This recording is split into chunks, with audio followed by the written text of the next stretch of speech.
बिस्मिल्लाहिर्रहमानिर्रहीम।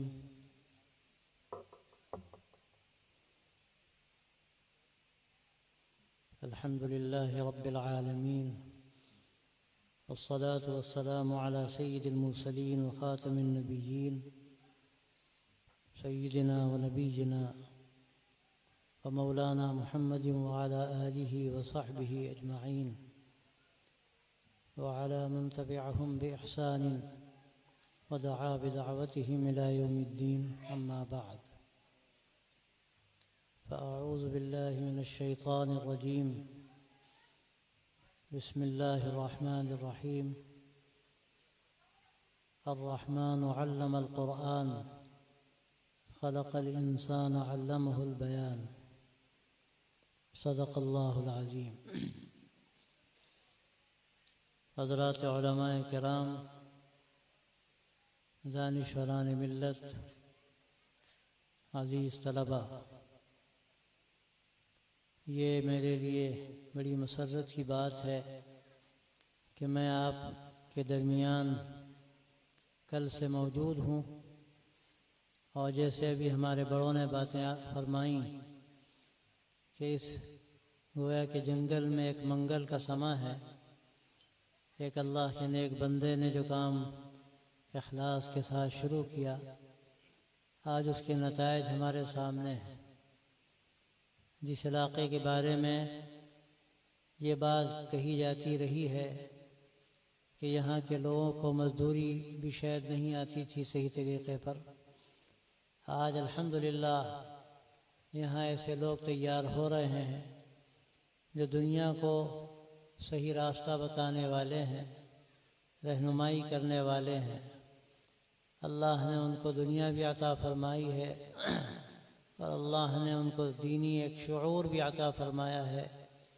और ये बच्चे जो यहाँ आज तालीम हासिल कर रहे हैं, इंशाअल्लाह उम्मीद है कि इनसे यहाँ का मुस्तक़बिल मज़ीद रोशन होगा और आसपास के इलाक़ों ही में नहीं बल्कि दूर दूर तक इंशाअल्लाह इनसे रोशनी फैलेगी।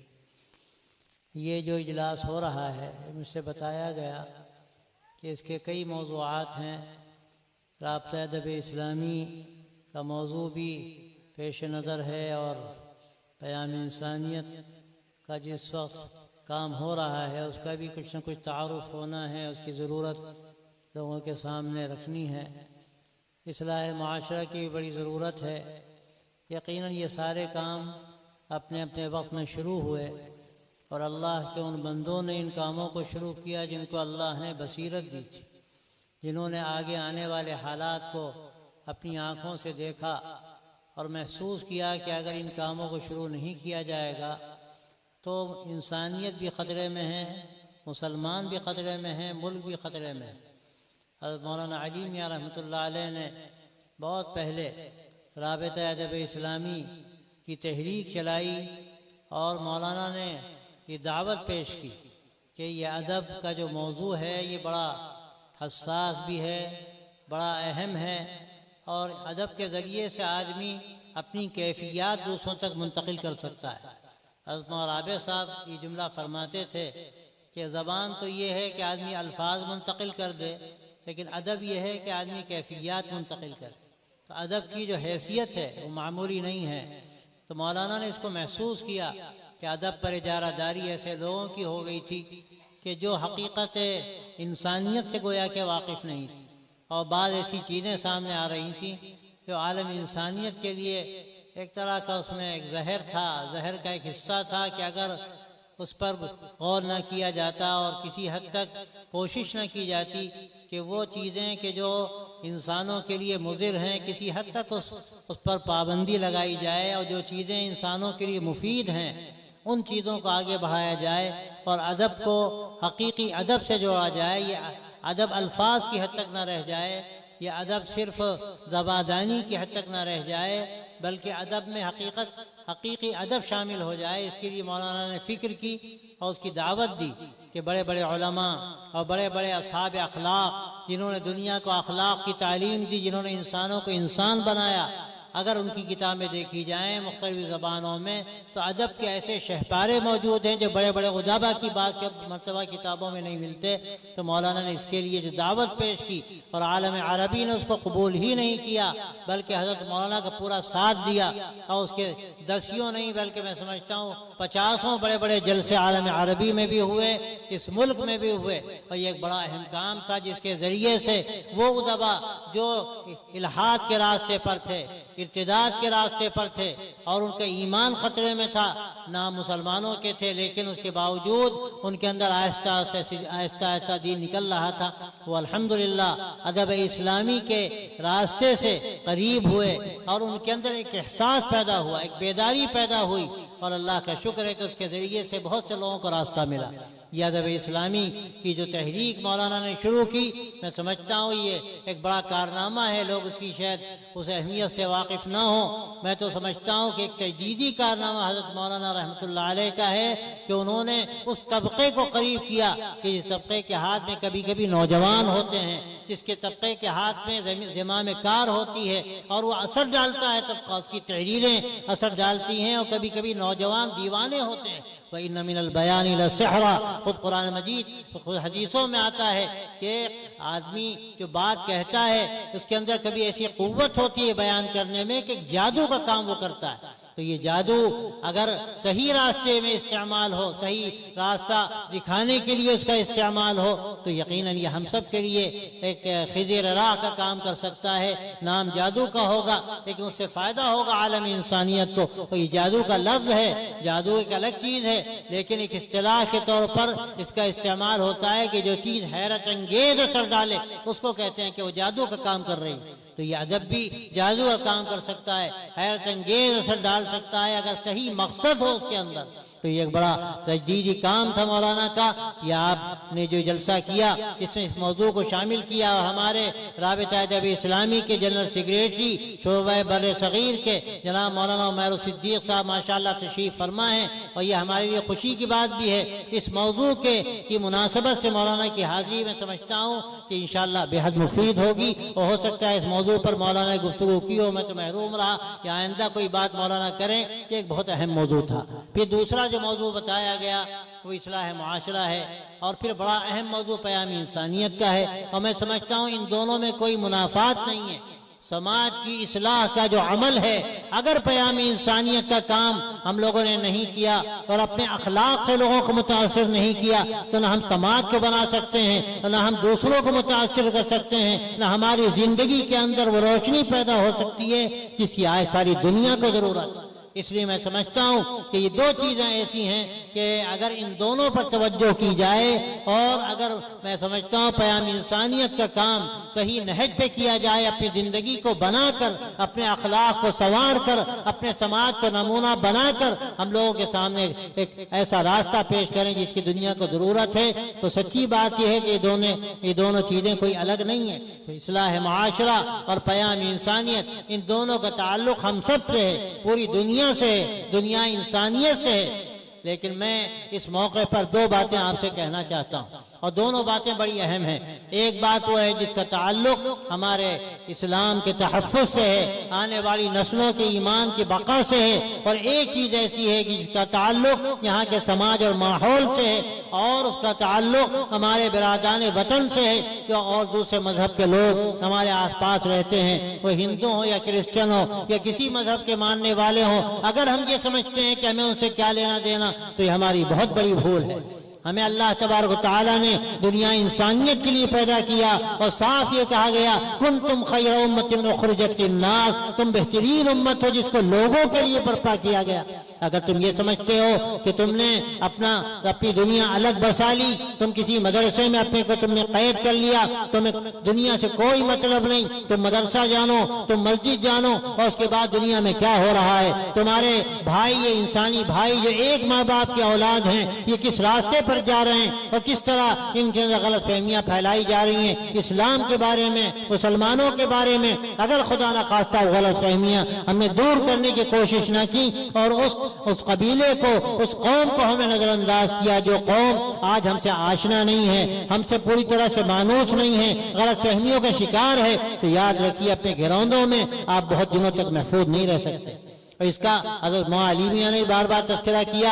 और एक वाक़या तो मैं दर्जनों मर्तबा सुना चुका। भाई अब्दुल रशीद साहब जब रूस के इलाकों में गए तो अजीब वाक़या उन्होंने सुनाया। एक बड़े बूढ़े वहाँ के कहने लगे हमारी वसीयत पहुँचाइए हिंदुस्तान वालों को। और फिर किस्सा उन्होंने सुनाया कि हमारा मुल्क जहाँ बुखारा है, जहाँ ताशकंद है, जहाँ समरकंद है, जहाँ हज़रत शेख बहाउद्दीन नक्शबंद जैसा इमाम वक्त, सूफी वक्त पैदा हुआ, बानी सिलसिला पैदा हुआ, और सबसे बढ़कर जहाँ इमाम बुखारी, इमाम तिरमिजी, इमाम मरगीनानी तो कैसे कैसे मशाइख पैदा हुए। उन्होंने कहा हम समझते थे कि इस मुल्क में हमेशा इस्लाम रहेगा, कौन है जहाँ इस्लाम को मिटा सकता है। हमने कभी फिक्र नहीं की यहाँ उन लोगों की जो इस्लाम से मारूफ नहीं थे। उसका नतीजा क्या निकला, जब सुर्ख इनकलाब आया और वहाँ एक इल्हाद की फिजा कायम हुई, ऐसी सख्तियां शुरू हुई। वो कहने लगे एक मतलब आपके घर वालों के साथ हम निकले तो देखा कि एक जगह आग भड़क रही है और वहां पर पुलिस के लोग खड़े हुए हैं और कह रहे हैं औरतों से बुर्का उतार दो वरना इस आग में कूद जाओ।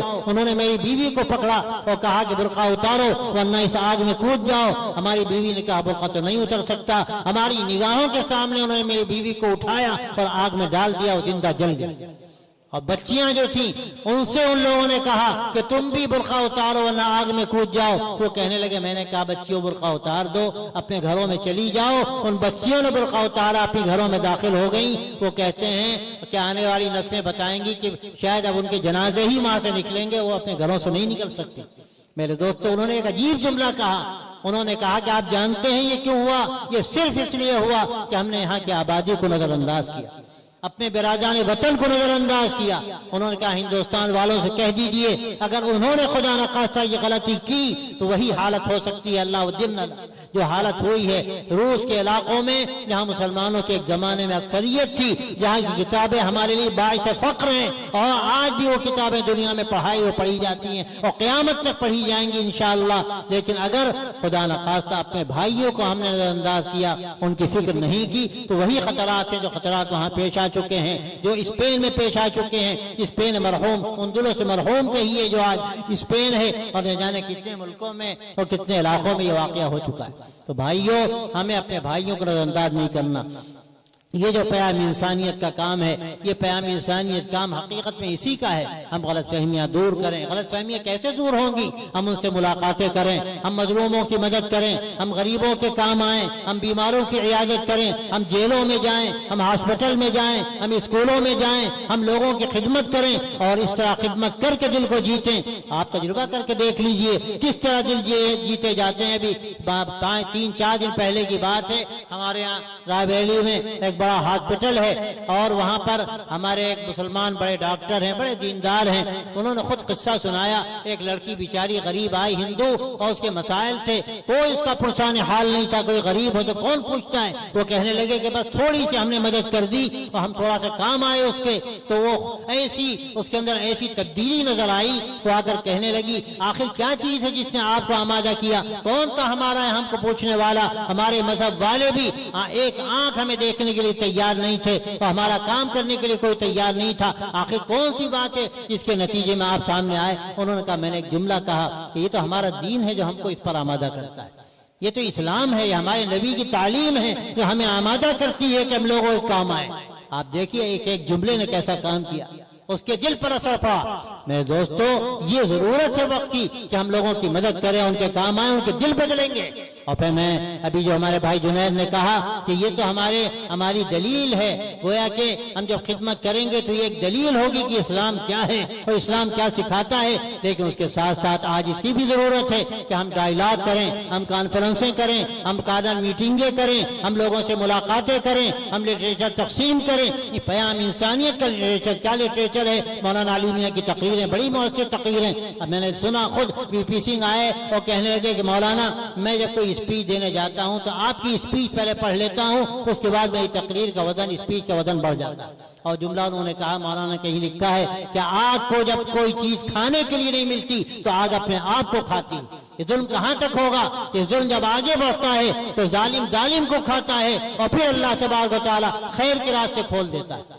तो दोस्तों और भाइयों, आज इसकी जरूरत है। हम अपने बिरादरान वतन से मिलें, हम गलत फहमियों को दूर करें, हम उनकी खिदमत करके उनके दिल को जीतें और इस्लाम की वो साफ सुथरी तस्वीर लोगों के सामने पेश करें और उसकी पेशानी पर हम ही धब्बे डालें, उसकी पेशानी पर हम ही धब्बे डालें, हम उन धब्बों को साफ करें। एक बात तो ये कि हमें अपने बिरादरान वतन को नजरअंदाज नहीं करना है और में हमें काम करना है। जो बात अभी कही गई, आगे आप कोई ऐसा प्रोग्राम कीजिए कि वर्कशॉप कीजिए, तो हमारे जो काम करने वाले हजरात यहाँ आएंगे और आपको बताएंगे कि काम का तरीका क्या है। और दूसरी बात जो मैं आपसे कहना चाहता हूँ और बड़ी ताकत के साथ कहना चाहता हूँ, अगर खुदा न खास्ता ये काम आपने ना किया तो आने वाली नस्लें खतरे में पड़ जाएंगी। और ये बात मैं हर जगह कहता हूँ कि आज स्कूलों में और कॉलेजों में हमारी नस्लों के साथ जो सलूक किया जा रहा है और जिस तरह उनके अकीदे पर ज़ल्म लगाई जा रही है, उनके अकीदे को खराब किया जा रहा है, उनको इस्लाम से दूर किया जा रहा है, अगर खुदा न खास्ता हमने उनको छोड़ दिया तो आने वाली नस्ल ईमान पर बाकी नहीं रहेगी।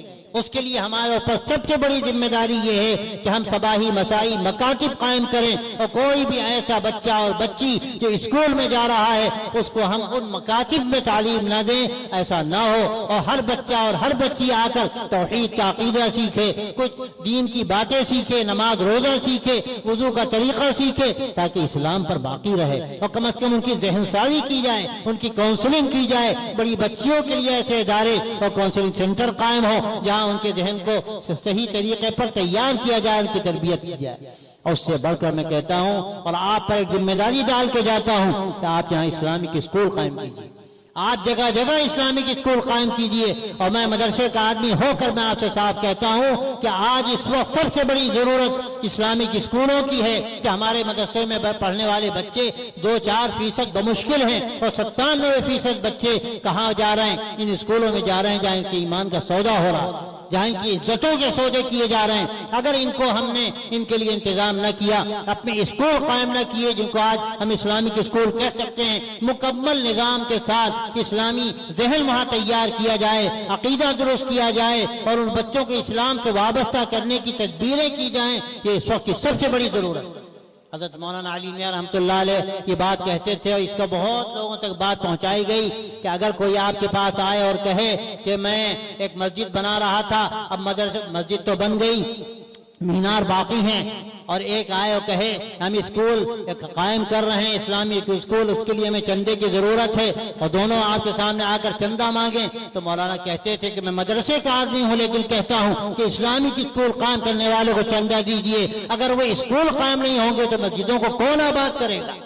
मेरे दोस्तों, इस वक्त की सबसे बड़ी जरूरत, मैं बंगाल के लोगों से कहता हूँ, इस इलाके के लोगों से कहता हूँ कि आप जगह जगह इस्लामिक स्कूल कायम कीजिए ताकि ये नस्ल ईमान पर बाकी रहे। मैं सिर्फ लंबी बात ना कहकर सिर्फ 2 बातें आपसे अर्ज करता हूँ। एक, बिरादरान वतन की फिक्र कीजिए, आप उनमें काम कीजिए, उनकी जहनसाजी कीजिए और खिदमत करके दिलों को जीतिए और इस्लाम के सही अखलाकी तस्वीर लोगों के सामने रखिए। और दूसरी बात यह है कि आप इस्लामिक स्कूल कायम करके आने वाली नस्लों के ईमान को बचाने की फिक्र कीजिए। अगर ये 2 बातें आपने कर ली, आप कामयाब हो जाएंगे इंशाअल्लाह।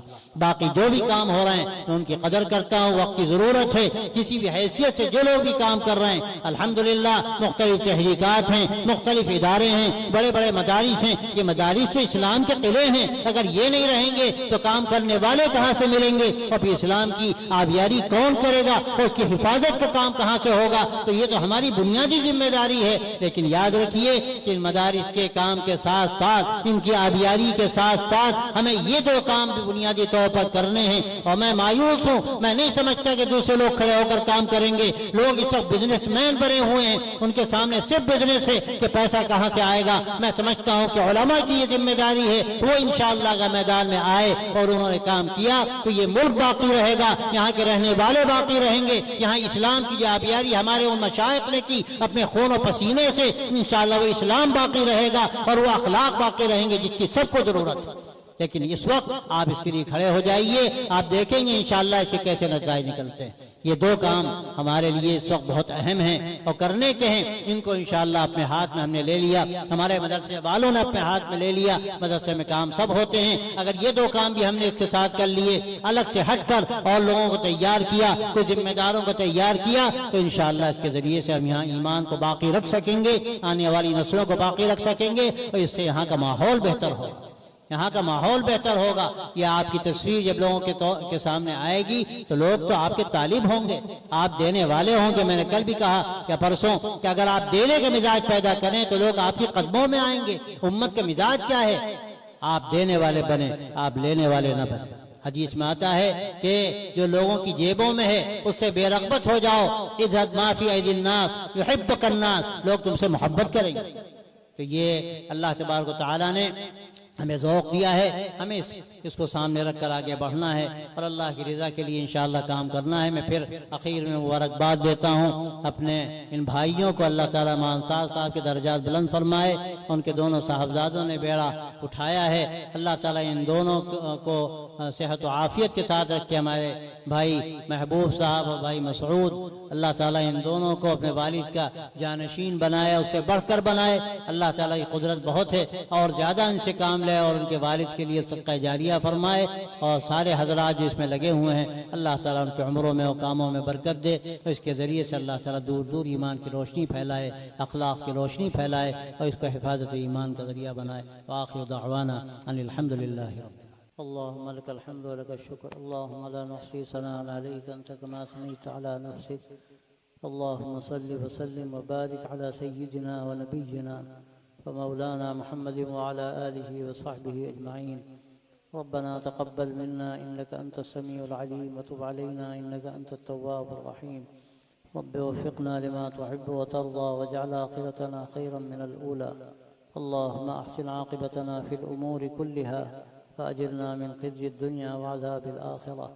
अल्लाहुम्मा इन्ना नसअलुकल हुदा वत्तुक़ा वल अफ़ाफ़ वल ग़िना। अल्लाहुम्मा इन्ना नसअलुका इल्मन नाफ़िअ व क़ल्बन ख़ाशिअ व लिसानन ज़ाकिरा व अमलन मुतक़ब्बला। अल्लाहुम्मा इन्ना नऊज़ु बिका मिन जहदिल बला व दरकिश शक़ा व सूइल क़ज़ा व शमाततिल अअदा। अल्लाहुम्मा इन्ना नऊज़ु बिका मिन शुरूरि अनफुसिना व मिन सय्यिआति अअमालिना। अल्लाहुम्मा इन्ना नसअलुका खैर मा सअलका मिन्हु नबियुका सय्यिदुना मुहम्मदुन सल्लल्लाहु अलैहि वसल्लम व नऊज़ु बिका मिन शर्रि मा इस्तआज़का मिन्हु नबियुका सय्यिदुना मुहम्मदुन सल्लल्लाहु अलैहि वसल्लम। अल्लाहुम्मा अंतल मुस्तआन व अलैकल बलाग व ला हौला व ला कुव्वता इल्ला बिल्लाह। ए अल्लाह इस इजलास को कबूल फरमा, सबके जमा होने को कबूल फरमा। या अल्लाह जो दीन का काम आज से 50 साल पहले शुरू हुआ और जिस तेरे नेक बंदे ने शुरू किया, ए अल्लाह तो उसके अखलास को कबूल फरमा, उनकी मेहनतों को कबूल फरमा और बारावर फरमा, बेहतर से बेहतर उनके नताइज पैदा फरमा। या अल्लाह इस इदारे की क़यामत तक के लिए हिफाजत फरमा, इसको तरक्की अता फरमा, इसको या अल्लाह तो मनारा नूर बना, हिदायत का ज़रिया बना, इल्म की इशाअत का ज़रिया फरमा। उसके लिए बेहतर से बेहतर अफराद मुहैया फरमा, बेहतर वसाइल मुहैया फरमा, आसानियाँ पैदा फरमा, रुकावटों को दूर फरमा। ए अल्लाह तो अपने फजल से तमाम मदारिस की और दीनी मराकिज़ की हिफाजत फरमा। या अल्लाह हर तरह के ख़तरात से हिफाजत फरमा। या अल्लाह साजिशों से हिफाजत फरमा, उन साजिशों को नाकाम बना। या अल्लाह इस मुल्क में मुसलमानों के मिली तशख़्ख़ुस की हिफाजत फरमा, उनके जान व माल की इज़्ज़त व आबरू की हिफाजत फरमा, मसाजिद की, मदारिस की, मराकिज़ की, माहिद की हिफाजत फरमा, दीन के काम करने वालों की हिफाजत फरमा, उनके कामों के बेहतर से बेहतर नताइज या अल्लाह तो पैदा फरमा। पूरे आलम के या अल्लाह हिदायत के फ़ैसले फरमा। जो भी इस्लाम और मुसलमानों के ख़िलाफ़ दुनिया भर में साजिशें हैं उनको नाकाम बना। या अल्लाह अहले ईमान की सारे आलम में हिफाजत फरमा और हिदायत को आम फरमा, जिन्हों को हिदायत के लिए खोल दे और हम सब को ज़रिए सादत व हिदायत व नजात फरमा। ए अल्लाह जो बीमार हैं उन सबको शिफा अता फरमा, जो परेशान हाल हैं उनकी परेशानियों को दूर फरमा, जो मक़रूज़ हैं क़र्ज़ की अदायगी की सूरतें पैदा फरमा, जिनकी औलाद नहीं औलाद सालेह अता फरमा, जिनकी शादियाँ नहीं हुई उनको बेहतर जोड़े अता फरमा, सबकी ज़रूरतों का तकफ़ुल फरमा। या अल्लाह जो हज़रात आए इन सब के आने को कबूल फरमा, इनके लिए उनके अहले ख़ानदान के लिए इसको बरकत का ज़रिया फरमा। और या अल्लाह हम सब की हाज़िरी को कबूल फरमा, दूर से आने को कबूल फरमा, अपनी बारगाह में उसको या अल्लाह कबूल फरमा कर हम सब के लिए ज़ख़ीरा हसनात फरमा। या अल्लाह अपने फज़ल करम से जब तक तेरा फ़ैसला है हमको ईमान के साथ बाकी रख, और वक्त आए तो ईमान के साथ दुनिया से उठा और अपने नेक बंदों में हमारा हश्र फरमा।